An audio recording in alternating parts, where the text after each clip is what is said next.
Gotcha. Singkat saja, sinema. Fear Street Prom Queen masih melanjutkan instalasi horror thriller yang khas dengan nuansa vintage tahun jadul yang diadaptasi dari novel serial Fear Street karya R.L. Stine.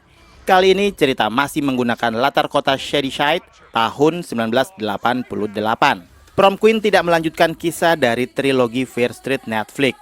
Film ini berdiri sendiri dengan karakter-karakter baru, bahkan mengubah nama-nama karakter dari novel aslinya. Film ini hanya menggunakan sejarah dari kota Shadyside sebagai benang merah yang menghubungkan dengan film-film Fear Street sebelumnya.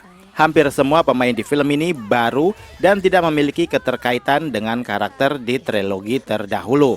Kalau di trilogi sebelumnya disutradarai Leigh Janiak, kali ini ada pergantian sutradara untuk memberikan nuansa yang berbeda dari vibes kota Shadyside versi Matt Palmer.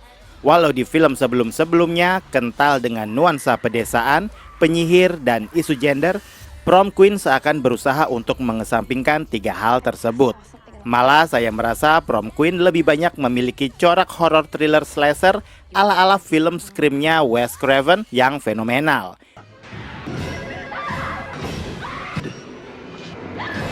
Dan tentu saja I Know What You Did Last Summer-nya Jennifer Love Hewitt.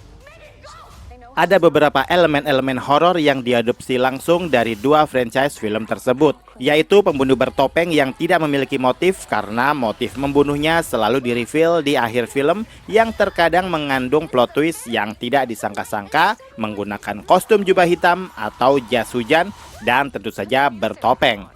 Karakter utama jadi bahan bulian karena masa lalu kelam ortunya. Sudah sangat jelas, Laurie Granger ini adalah semacam Sidney Prescott versi 90-an. Tipikal cewek-cewek pendiam yang gak banyak gaya, tapi masih aja dipojokin karena masa lalu orang tuanya. Parade slasher gorok bacok muncrat yang diumbar satu persatu hingga menyisakan karakter-karakter utamanya. Dan entah kenapa, yang jadi korban selalu mereka-mereka yang kebanyakan kosong isi kepalanya dan terlalu gampang untuk dibunuh tanpa perlawanan yang berarti. Dan tentu saja latar sekolahan atau kuliahan yang menjadi background cerita sekaligus TKP. Selalu ada pisau dapur sebagai alat pembunuhan yang paling sering digunakan. Berbeda dengan tiga trilogi sebelumnya, Prom Queen tidak 100% mengusung tema sihir-sihiran. Yang diekspos di film ini tentu saja part-part pembunuhan dan aneka pembantaian berdarah yang sebenarnya nggak terlalu baru, tapi masih tampak menyenangkan buat kamu yang memang menggemari film-film gore slasher. Secara keseluruhan, tentu saja kadar gore-nya tidak seberapa bila sebelum menonton film ini, kamu ternyata sudah nonton duluan film Final Destination Bloodlines yang lebih berdarah dan lebih ngegore karena sangat sekali menonjolkan detail-detail. Ibarat kata kayak disuruh milih makan spaghetti carbonara atau cuman sekedar seduhan mie gelas penunda lapar. Ya, karena memang Fear Street komponen ceritanya tidak seluas dan sekompleks Final Destination. Film Fear Street Prom Queen dan trilogi sebelumnya sebenarnya tidak benar-benar mengadopsi mentah-mentah isi dari novel yang diadaptasi. Film ini hanya mengadopsi elemen-elemen dasar dari novel Fear Street yang memang sudah diterbitkan hingga ratusan jilid.